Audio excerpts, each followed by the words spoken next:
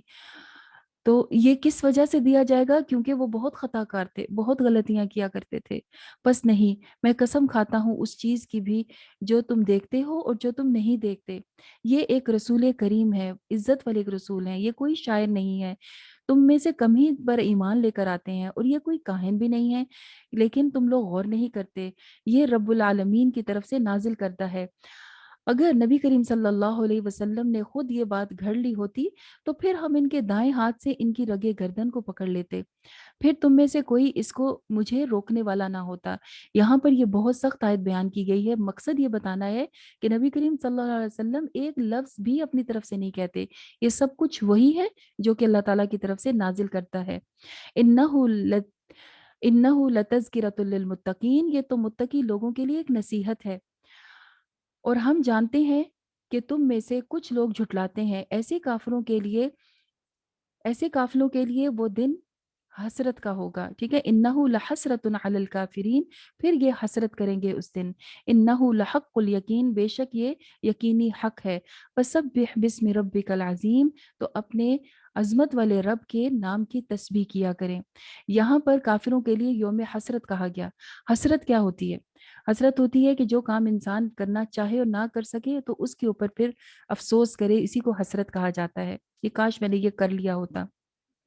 اس میں کچھ واقعات، کچھ اوقات کے بارے میں آتا ہے کہ انسان ان اوقات پر حسرت کرے گا کہ کاش میں نے اس وقت اللہ کی تسبیح کر لی ہوتی، جس میں سے ایک تو ہے کہ سونے سے پہلے جب انسان بستر پہ جائے اور جو اللہ کے ذکر کیے بغیر ہی سو جائے تو وہ قیامت کے دن اس اپنے سونے پہ بھی حسرت کرے گا کہ کیا چاہتا تھا، میں لیٹا تھا تو تھوڑی دیر اللہ کا ذکر اذکار کر کے لیٹ جاتا۔ اسی طرح سے جو سفر میں ہو اور وہ اللہ تعالیٰ کی تسبیح نہ کرے وہ بھی اس دن حسرت کرے گا۔ وہ مجلسیں جن کے اندر اللہ تعالیٰ کی یاد نہ ہو وہ باعث حسرت بن جائیں گی۔ تو اللہ تعالیٰ کی یاد ہر وقت انسان کو اپنے دل میں رکھنی چاہیے، اور جہاں جہاں جیسے موقع ہو اللہ تعالیٰ کا خوبصورت ذکر کرنا بھی چاہیے۔ فسبح بسم ربک العظیم، تو یہ جب سبحان ربی العظیم ہم پڑھتے ہیں وہ اسی آیت کے بعد آپ صلی اللہ علیہ وسلم نے اس کو رکوع میں رکھنے کو کہا تھا۔ سورہ المعارج، بسم اللہ الرحمن الرحیم۔ سأل سائل بعذاب واقع للکافرین لیس لہ دافع، مانگنے والے نے مانگا تو کیا عذاب مانگا، اسے دور کرنے والا کوئی نہیں ہے، اور جب کافروں کے اوپر یہ آ جائے گا تو پھر یہ ان سے دور ہوگا بھی نہیں۔ اس اللہ تعالیٰ کی طرف رجوع کرتے ہیں تمام چیزیں جو کہ آسمان کی سیڑھیوں سے چل کے جاتی ہیں۔ ذل معارج کیا ہے؟ آسمان کو ذل معارج کہا گیا، اور عربی میں معارج اوپر چڑھنے کی چیز یعنی کہ سیڑھی، لیڈر کو کہا جاتا ہے۔ وہاں پر فرشتے اور روح چڑھتے ہیں اور اللہ کے حضور حاضر ہوتے ہیں، اور تمہارے دنوں کے حساب سے وہ جو چڑھنے کا دن ہے ان کا، اس کی مقدار کتنی ہے؟ 50,000 ایئرز جتنی۔ ایک دن اللہ تعالیٰ کا 50,000 ایئرز کا ہے جس میں فرشتے معارج کے اوپر چڑھتے ہیں۔ تو سوچئے کہ باقی سب کی کیا تعداد اور کیا لمیٹیشن ہوگی، ہم تو اسے پہنچ ہی نہیں سکتے، ہماری عقل وہاں تک۔ آج تک میں جتنی کائنات دیکھی ہے اس کو بھی ہم جو ہے وہ لائٹ ایئرز میں ناپتے ہیں، اور لائٹ ایئرز ابھی تک کسی نے دیکھے، مطلب کوئی جا نہیں سکا وہاں تک۔ تو یہ ہے اللہ تعالیٰ کی قدرت، وہ ہے ذی المعارج۔ بس پھر صبرن جمیلا، تو آپ صبر کیجئے، بہت اچھا شائستہ صبر۔ انہم یرونہ بعیدا ونراہ قریبا، یہ اس کو قیامت کو دور دیکھتے ہیں اور ہم تو بہت قریب دیکھتے ہیں، جس کا یہ سوال کر رہے تھے۔ تو اللہ تعالیٰ کے لیے تو ٹائم بھی بہت سکویزڈ ہے، وہ تو بہت قریب اللہ تعالیٰ کو دکھائی دے رہی ہے کہ وہ تو بالکل آنے والی ہے۔ جب آسمان پگھلی ہوئی چاندی کی طرح ہو جائے گا اور پہاڑ دھنکی ہوئی اون کی طرح ہو جائیں گے، دھڑکی بھی یہ جو